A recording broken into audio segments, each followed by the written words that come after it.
Good afternoon and welcome to the Assembly of Osteopathic Graduate Medical Educators AOGME webinar series. We are pleased to have you join us for this AOGME webinar on emotional intelligence for medical professionals featuring AOGME member Dr. Jordan Spencer. My name is Austin Wetmore. I'm the program manager for GME initiatives at ACOM, and I will help facilitate this webinar. Before we get started, I'd like to review a few housekeeping notes. This webinar is being recorded. The recording will be posted on the AOGME webpage shortly. All webinar participants are in listen-only mode.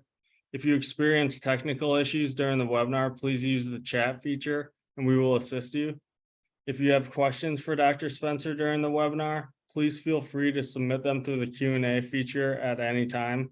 If time permits at the end of the webinar, Dr. Spencer will respond to your questions. I will now briefly introduce our presenter. Jordan Spencer, DO, practices both internal medicine and psychiatry in sunny Charleston, South Carolina. His clinical interests include interventional psychiatry, TMS and esketamine, chronic pain, obesity, and OMM. He graduated from LECOM Erie and did his residency training at the Medical University of South Carolina. Outside of clinical medicine, he enjoys studying physician entrepreneurship, peak performance psychology, and interpersonal development for those in medical practice. Thank you again to Dr. Spencer for being with us today and for preparing this presentation.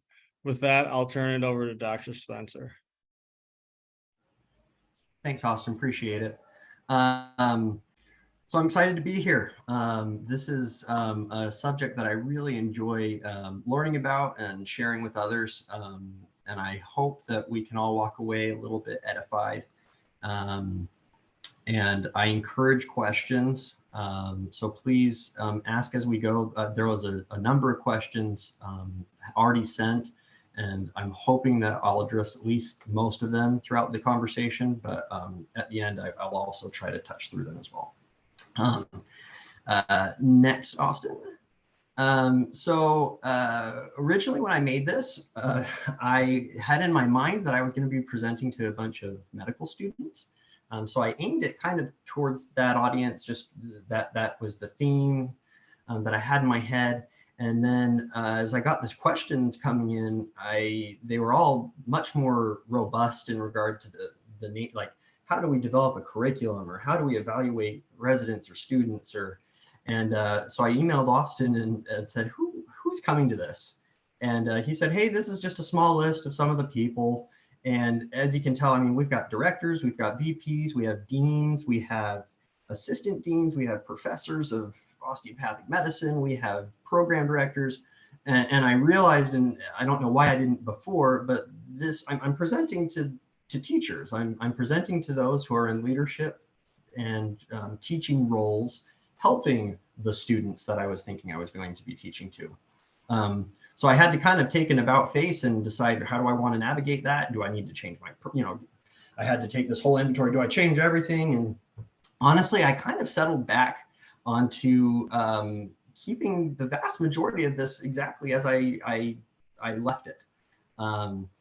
I think that, and the conclusion I came to was a lot of the questions had to do with, what do we do to teach this to other people? How can I integrate this in a curriculum? How do I evaluate this?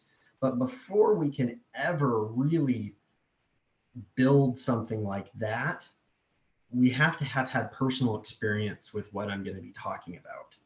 And so before you teach it, I kind of want everyone in the room, I want everyone to take a moment to strip away the teacher mode, the administrator mode, and look at this as more self-development. We will be able to get to the teacher mode set part of this, but first and foremost, you have to have gone on this journey yourself. You can't lead others to doing it, nor could you ever fathom creating a curriculum around it.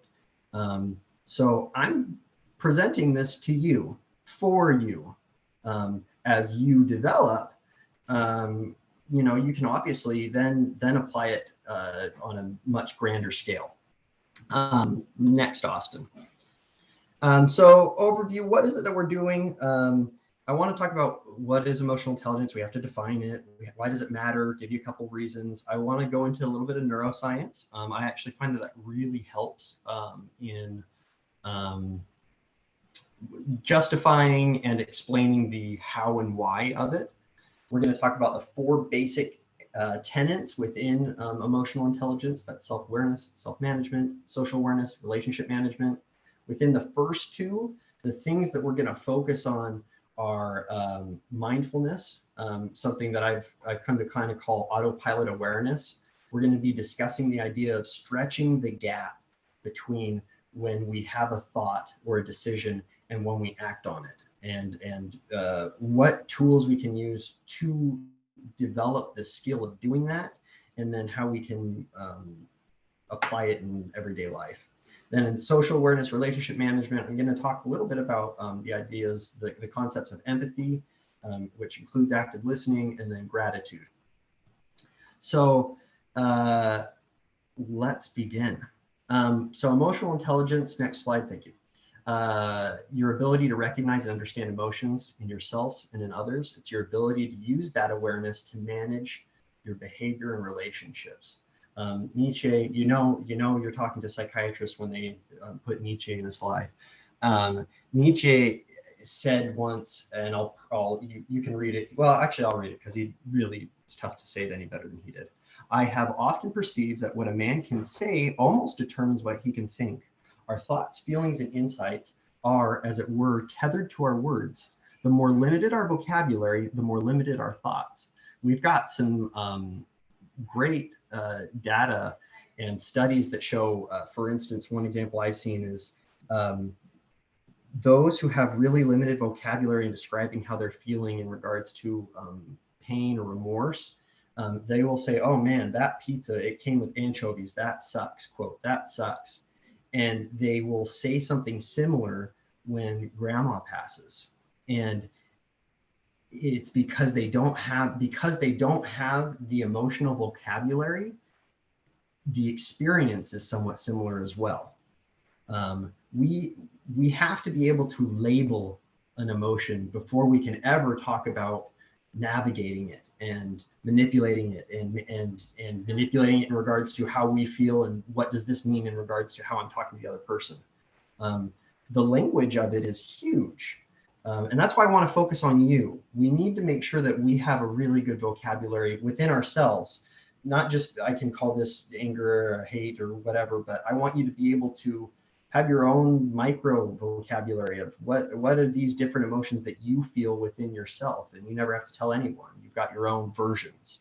But you need to do this. You need to go on that journey before you can show anyone. If you've spent a lot of time thinking about it and developing your own vocabulary, you'll be able to help others. If you don't, it's going to be very difficult to lead someone through a journey of developing emotional intelligence. Next slide, please. The path between reason and feeling. So the beauty of emotional intelligence, and part of what makes us human, is the fact that our limbic system and our frontal lobe communicate. Limbic is where emotions are experienced. Frontal lobe is where we do all of our, quote, human things. It's where we do our thinking, our rational thoughts. From a neuroscience standpoint, if not all, a great multitude of the thoughts that we have, the sensations, the feeling of, wow, this was cold, those electrical signals go through the limbic system first and then the frontal lobe. And so when we have thoughts, before we even have a chance to process them, we attach an emotion to them. Everything that comes into our frontal lobe already has an emotion attached to it. And if that's the case, what it tells us is if we don't then assess what is the emotion attached to it, we just move forward with whatever that is. Something is happening, it got associated as this is bad, and that's it, it's bad. We in emotional intelligence, again, there's going to be a lot of repetition here. So I hope that you guys get sick of it, because that means I did my job. But if we can space the gap between when that thought comes in and as we process it, analyze, do I agree with that emotion that I've attached to it? We become superhuman because we become able to integrate the rich intelligence that comes from emotion, while at the same time understand logically what we're thinking / feeling. So what's the difference? IQ, EQ, IQ. This is how, next, sorry. I've got a separate slide so I can see my notes, y'all, and so I just cruised along. IQ, EQ. IQ is our ability to learn, understand, apply information. It's pattern recognition. EQ, using those emotions to enhance our ability to reason. It's utilizing the emotions to determine the right response, the right time with the right person. Next, EQ is not letting your feelings run rampant, being nice regardless of what happens, being a pushover. It is not specifically tied to gender or genetically fixed. Again, it's not IQ. It's not anger management. It is not suppressing emotions. It's not being passive. It's coming into a relationship with your full self. It's coming to know you as you and how you behave. Next, but you're on the right thing, Austin, so just stay there.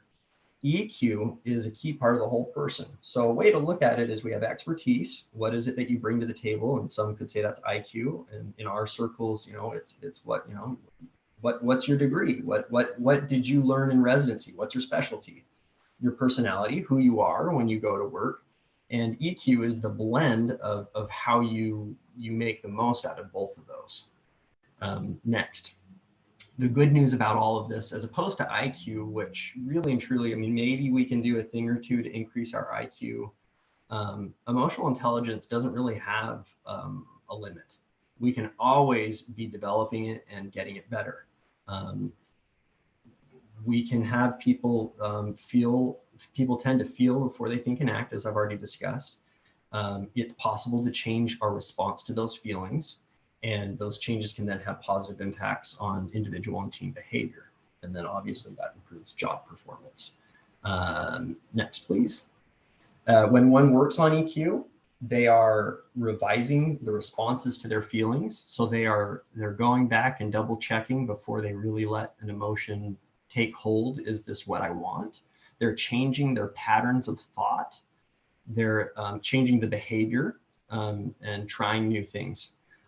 Coaching, mentorship are instrumental in this. This is a really, really difficult thing to do on our own. And that's where a lot of you are gonna, eventually where a lot of you are gonna come in and can help students as they go through their journeys.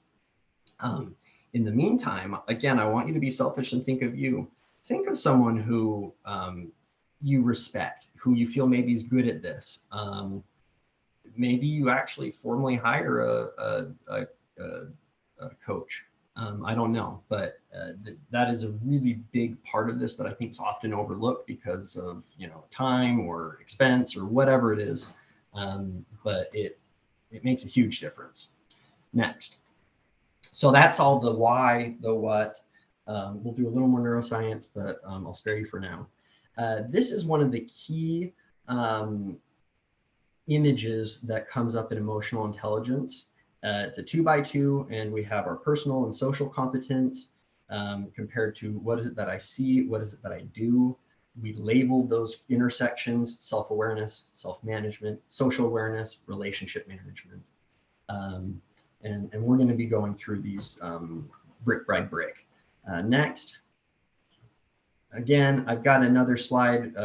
We will go through this brick by brick. This is a very busy slide. We're not really going to be working with this per se, but I want to show the stepwise how we get to where we get with our slides. Next. So first, before we do that, you're talking to a psychiatrist, so therapy is going to come up at least a little bit somehow. This is the CBT triangle. This is one of the cornerstones of cognitive behavioral therapy.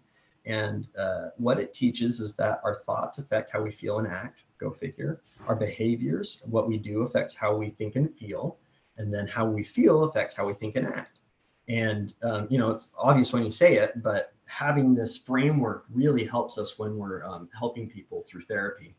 And an example, one of the classic stories that we give along with the CBT triangle is the idea of you're walking down the hall, you see a friend, you wave to them, they don't wave back, and they just keep walking. Well, an automatic thought that might come through your mind is, gosh, my friend's ignoring me because they don't like me. Okay, you've had your thought. Now you get an emotion that's generated. You're sad, there's anger, there's hurt, and the behavior, you avoid eye contact, you walk away quickly. What we teach people in therapy is, no, you need to challenge that thought. Maybe it's true, maybe, but maybe that thought, is this a friend who really tends to ignore people? Even if they're mad, do they tend to ignore people if they wave to them in the hall? Could this person be busy? Did you know that could they have been in the zone? What are the other alternative options? And then you can kind of decide, okay, how do I want to let my emotions navigate this? If you end up settling on, yeah, they don't like me, and that's the case, I think having maybe a little bit of hurt and sadness is an appropriate emotion. But at least you spent the time to step back, observe and analyze, and then move forward with giving yourself permission to move forward with that emotion and the behaviors that then follow. And that's really what I'm emphasizing here in this presentation particularly, but within emotional intelligence is gaining that ability. So next slide, please. So back to our 2x2, the first two are about you. We are trying to develop this autopilot awareness. When we look under self-awareness, we find that it's the ability to I think it's really important, accurately perceive your own emotions. And that's where it becomes, in my opinion, really important to have a coach, a mentor, a whatever. Having someone who you can use as a sounding board to allow you to see whether or not what you're thinking makes sense. Sometimes we get caught in our own paradigm and it becomes really difficult to see outside of that. It's staying aware of your emotions as they happen. So simultaneously, while we're having a conversation, we're looking at what we're feeling and how we're feeling and why, and maybe what is the makeup of that. And do I agree with how I'm feeling? And if not, send it back and say, no, I think it really should be more like this, because that's also going to affect how you hear the next few sentences in the conversation. Again, it takes a lot of practice. It's very difficult to be able to essentially think about what you're doing and thinking about it. But in psychological terms, it's called developing metacognition. It's meta. You're developing that ability to thinking about thinking. For example, your mother-in-law walks in the room and automatically your brain attaches a new emotion to almost everything that someone in the room says that you wouldn't have that otherwise. And some of you know exactly what I'm talking about. She walks in the room, someone still has the exact same conversation they were having, but because she's there, you add an extra layer of spite, or you're looking for a second meaning, or she's great, you love her, and whatever they're saying, it affects you. And if you can catch that, and I don't care who you are, there are things like that will affect you. If you can catch it in the moment and be aware of it, you can then rein it in or let it, at least give it permission to, yes, that is valid, and move forward. Again, accurately perceive our emotions. The greater we develop our emotional intelligence, the sooner we are able to pick up on our emotional state. It's not that we are so good at, quote, controlling our emotions. It's really just becoming good at recognizing what they are enough that we can then make those decisions. And the sooner we can recognize that, the better and better we become at being able to navigate the situations. Sorry, I think I rambled for a moment.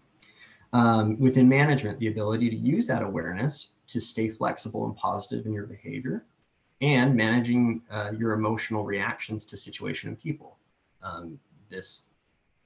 I think enough said. I don't need to belabor that point. Next. All right, so whatever, Dr. Spencer, why does this matter? So these are actually some really humbling statistics. Someone who is self-aware, who has that understanding in real time of their emotions, of what they're thinking and how they're thinking it, has a 50-50% chance of demonstrating the ability to do self-management. Before you can manage someone or something, you have to know about it. You have to have an understanding of it. And what we're saying here is, even with that understanding, we find that people really and truly only have a 50-50% chance of being able to do so. It's a little intimidating. And without any self-awareness, not shockingly, a person has virtually no chance of any self-management. And we know plenty of people who probably fall in that demographic. So next, now we go to the social awareness. With self-awareness, we have a 38% chance of having social awareness. So by being self-aware, we have a 40% chance of being able to also be aware in social circumstances as to not only what we're thinking and feeling, but how that's relating to what other people are thinking and feeling. Again, a really scary number, which I think encourages us to remember that even if we are good at this, we can probably be better. Next. So how do I get better? What is it that I do? The tried and true, I think, having a coach, frankly, using the CBT triangle through therapy, if you want, I think is an excellent way as well. But meditation helps us learn to spread that gap between our thoughts and our feelings. It leads to an increase in self-awareness. Through the process of meditating, we're going to notice patterns, we're going to break them up, and we're going to break them down and then build them up to be better. A lot of the principles that I think, 2 books that really help highlight that principle and how meditation can really, what it is that meditation is manipulating, would be the book Power of Habit and Atomic Habits. Both are stupendous. I don't care which one you pick up, but what we're doing is now manipulating the circuitry that they talk about. Next. So there's 2 categories of meditation that I think are most beneficial to high achievers. One would be considered a single point meditation. This is one that builds focus. And then there's an open senses meditation, which is for broad thinking and curiosity, and it builds awareness. The single point meditation is kind of more your classic, what people think of when we talk meditating. Next, I want all of you to pull out your cell phones and download this app. This is an app that I recommend to most all of my patients, and I'm going to recommend it to you, regardless of if you want to work on your emotional intelligence. It is called Healthy Minds. What the app looks like is here. It's blue in the corner with an H and an M. I think there's actually an updated version of it, so don't be too confused. This is how I sell it to patients, but the app is free. It was originally like a $60 a month subscription. And when COVID happened, a few months into COVID, someone donated a couple $1 million and it became free. But the app itself functions like it should be worth the money. This app is incredibly approachable. They do a great job at making it so that meditation isn't meditation can go in some kind of weird worlds, some weird directions, and this doesn't even come close to any of that. Oftentimes I say that these are guided contemplations. Every single meditation, you can choose passive, your quintessential sitting meditation, or you can choose active. They give you permission to be washing the dishes, go for a walk, be driving your car. They give you permission to participate in these while doing those things, which for me is, I really benefit doing that. You can choose how long each of the meditations is, 5 to 30 minutes. Oftentimes, if you want a specific meditation and you find it within an app, a lot of times there's one that's 15 minutes, but there's only one that's 15 minutes. These are 5 to 30 minutes you can choose between there. It's incredibly rigorously science-based. This gentleman, Richard Davidson, is kind of this is, I would say, kind of like one of the outcroppings of all of his research over the years, but he's an expert in happiness and human well-being, human flourishing. He's got a big center up in, I believe it's Madison, Wisconsin. But in between all of the different meditation sections, they actually spend 5 minutes and explain to you the science behind what you just did. An example I like to give is one of them talks about pulling out, pick 3 people that you really care about. Now look at one of them. What is it about them that makes them so special? What is it about them that you care about? And how would you word that to them? What would you say to them? And how would you say it that you appreciate them? What is, how would that conversation look? And then you do it for all 3 of them. And then the segment after, when it gives you kind of a rundown of what you just did, it will say, look, your brain doesn't know the difference between you having had that conversation with them in real life or imagined it. It just knows you had it. So your relationship with all 3 of those people just became deeper simply by sitting here. And on top of that, guess what? You're probably going to bump into one of them tomorrow. And you're probably going to have this conversation. Hey, I was thinking about you. And now your relationship again goes that much deeper. So it's very practical. And it provides a really good framework to allow people to begin to engage in those meditative practices that will allow us to have that metacognition, the ability to step back and think about thinking. Another part of what they cover is gratitude. I wasn't quite sure where to put this slide, so if it feels a little disjointed, it's because it probably is, sorry. But here I'm selling meditation to you.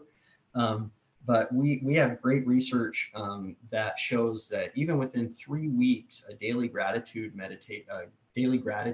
practice that would include something like either listing 10 things every day that you're grateful for, or listing 3, but then writing a paragraph about each 3. Very simple. On MRI, we can see changes in the brain.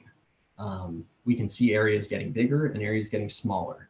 And I'll note that the amygdala is one of the areas that tends to get smaller. Your amygdala is the part of your brain that is programmed to worry. That is the part of our brain that, from a evolutionary standpoint, its job is to make sure you don't get eaten by a tiger. So it's always scanning the world for tigers. And what happens is, if it's in overdrive, everything becomes terrifying. Everything's scary. We need to worry about everything. And its job, therefore, is to sift out the unimportant and scan for threats. And it attaches emotions to our thoughts. This is where the thoughts that we have, wow, I put my hand on this thing, it was pretty cold. If our amygdala, if we're someone who's been primed to be anxious, maybe it's cold, and that's because it spilled everywhere, and I've got ice that is melting and making my papers ruined, or whatever.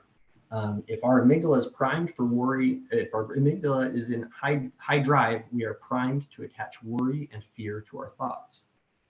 When we do a gratitude practice, we learn to short circuit that loop, and our amygdalas on MRI, I don't know if it's exactly 3 weeks, but on MRI, we will physically see amygdala shrinking because we're doing this. So it's really powerful stuff. I've got written here when we perceive things as threats, we send signals to the hypothalamus. That then triggers a release of stress hormones. So now our amygdala decided this is big and scary, and sometimes it can override our frontal lobe. It can just send messages to the hypothalamus before our frontal lobe ever gets to say, wait a second, chill out. And then it releases stress hormones. And now we have epinephrine, we have adrenaline going through our system, and now we have to calm ourselves down from all of that. It's a fight or flight response. Next. Here is an example. Again, a lot of what I've already been saying, so I'm not gonna spend too much time here.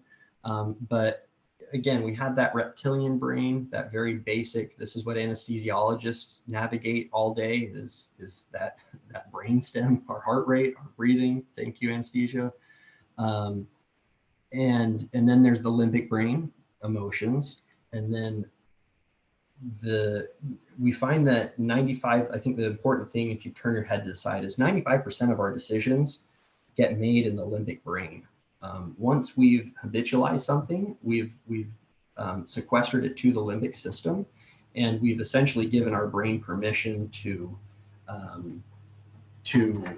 do sequence X, so drive the car. You've given your limbic system permission to drive the car and do all the things that are involved in driving the car without thinking about it and sending it to the neocortex, which isn't necessarily a bad thing. But if we also give it permission to, if we've become stressed every time we walk out on the floor during rounds, and we do that over and over and over, eventually the limbic system takes over, and it just knows that that's what we're going to do, and we're going to be stressed, and we're going to stumble over our words when we're trying to present today. Next, we're going into this the second half of that four-point square. The two other concerns are social awareness and relationship management. The things I'm going to emphasize here: being present, active listening, and having empathy. Here, we're trying to pick out other people's emotions. We're trying to understand what's really not what everyone's saying, but what is actually happening here. Can we stand back again? Oh, wow, you say the same thing over and over, Dr. Spencer. Stand back and look at the situation as a fly on the wall. What's really happening? People are saying these different words, but what are they really saying? Can you step out of the moment well enough to be able to do that? And understand what they're thinking, feeling. And even if you don't feel and think that way, which is very difficult. And then the management side of things, because of that, you can now navigate everyone else's expectations better. You can confront people better because you understand not only what you find was wrong about what they're thinking, but you can see how they got there. And it makes it so that you can communicate better. Next. Principles of active listening. I'm not going to belabor this, but I am going to just say that active listening is a skill that takes a tremendous amount of practice and is incredibly useful. We have all been with someone who not just listened to us, but really listened to us. And it's hard to describe with words what that feels like. But you develop so much more a connection with the other person, and they in turn with you, if you really give yourself the time to listen to what they're saying, ignore what you're thinking about what you're going to say, and just listen. We've actually got studies that show if you really and truly put yourself in the moment, avoid the interruptions, do all these things, clarify, understanding, so on and so forth, your subconscious is way smarter and way faster at thinking than you are. And if you are truly in the moment, participating with them in the conversation, when they stop saying whatever their sentence is, you will spontaneously be able to give a reasonable, rational response without even having thought of it, because you were able to gather 100% of the information they gave you, and then your subconscious was able to use that. A lot of people don't do that, and it puts them behind. Next, we go on to empathy. So empathy is our ability to it's our ability to understand how someone else feels and feel for them, feel similarly as they do. There are two big strategies in training this. And the first one has a little bit of a catch-22 flaw. It's imagination meditation, very similar things, but nonetheless. Imagination, this is the put yourself in their shoes, really and truly give yourself a moment to think about what it feels like to be so-and-so.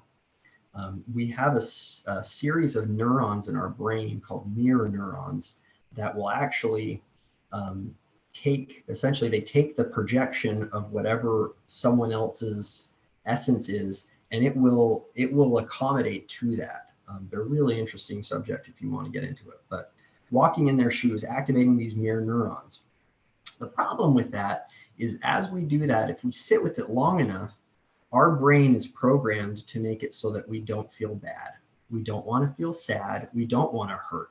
And so if we're mentally putting ourselves in a circumstance to hurt and feel bad, it will actually sidestep and it leads us to become apathetic. This is the programming that makes it so we can watch horrible things on TV and still feel okay. So while we need to be able to imagine, the problem becomes, okay, but then how do I avoid the apathy that will eventually come if I sit in this long enough?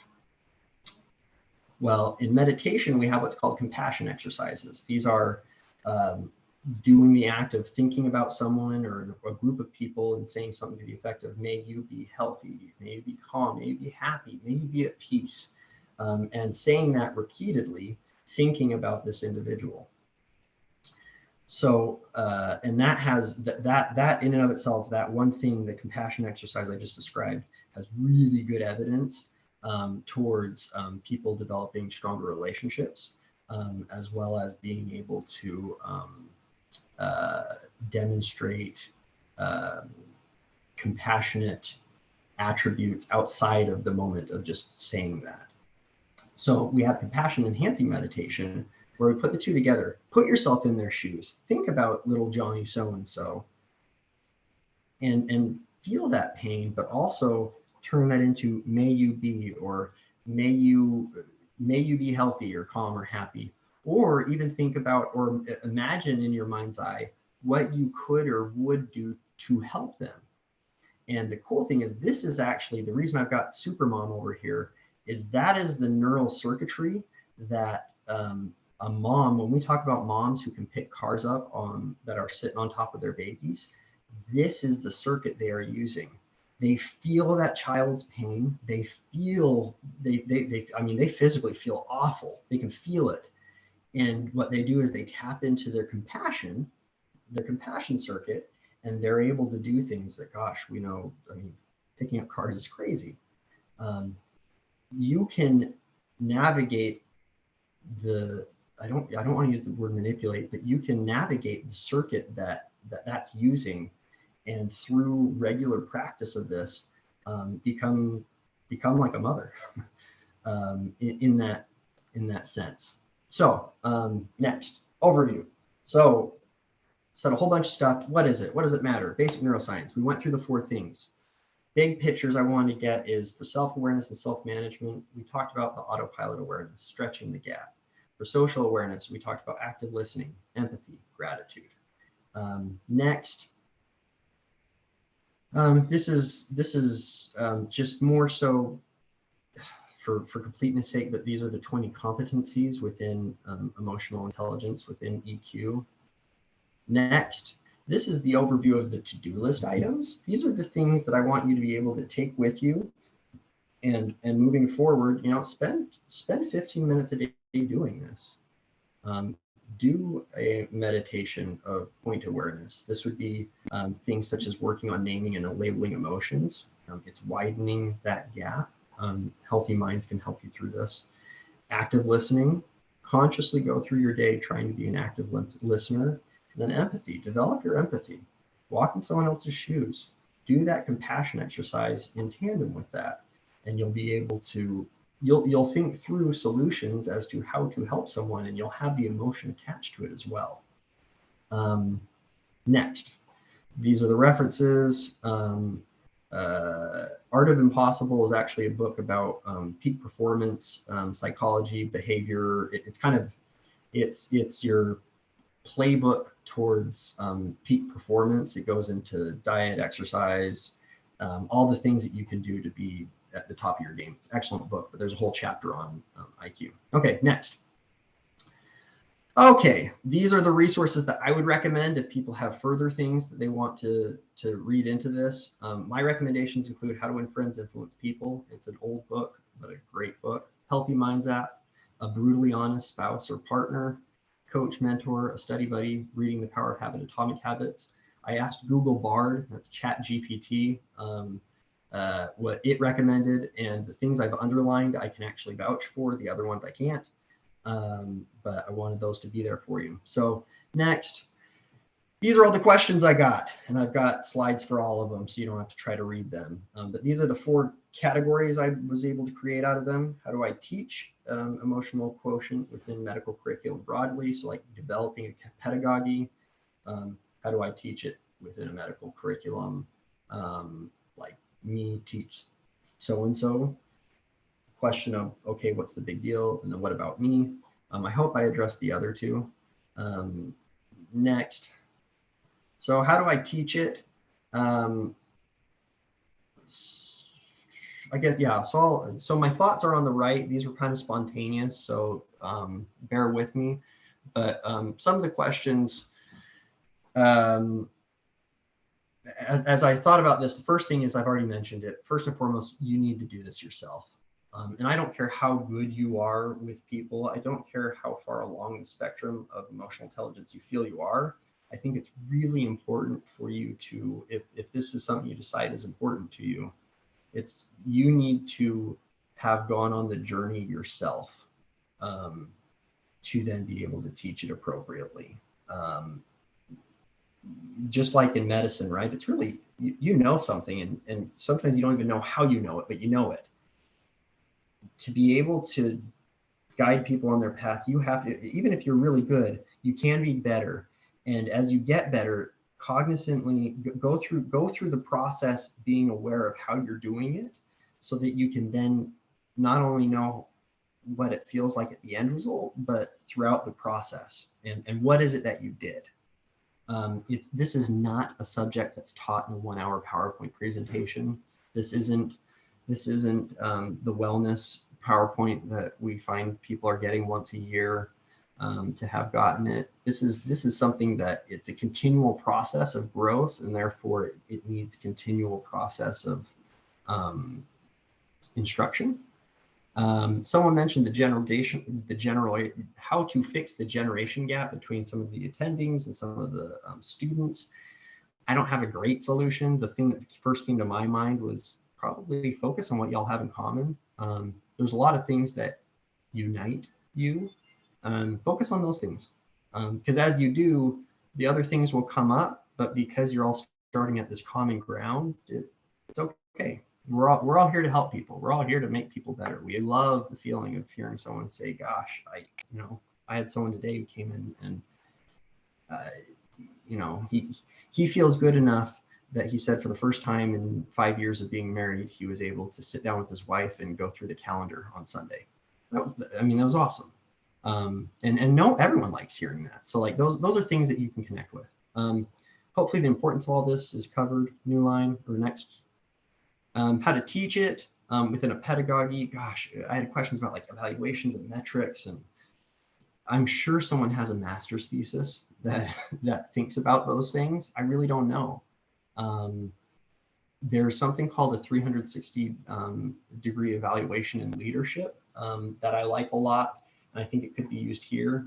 The principle is you find someone and you have, I think it's like 5 or 6 of their subordinates. This is mostly for middle management, but nonetheless, their subordinates write,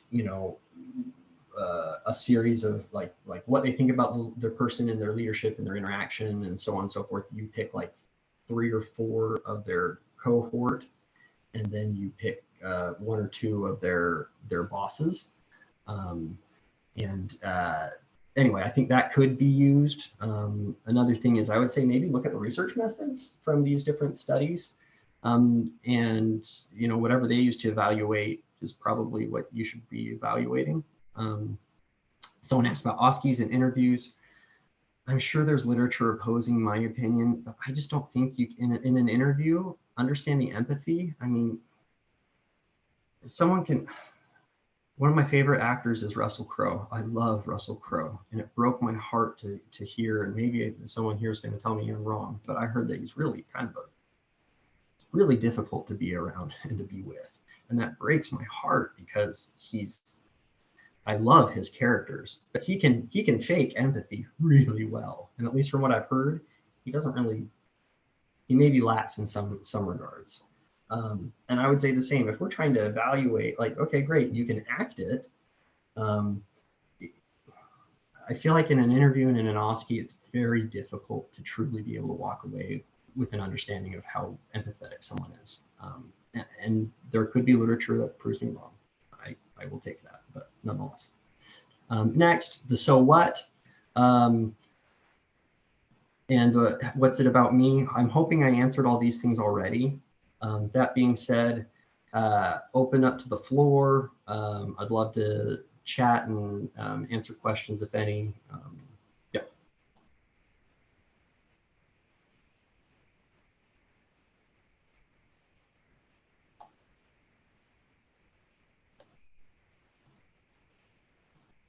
I don't think we had any questions that came in. Okay. So I'll just go ahead and close out the webinar if there's no questions from the audience. Thank you so much, Dr. Spencer, for this great presentation, and to all who joined us. As a reminder, a recording of this webinar and slides will be made available soon on the AOGME webpage. If you have any questions, please contact us directly at aogme@acom.org. This concludes our webinar. Thanks again to everyone who joined us, and have a great evening.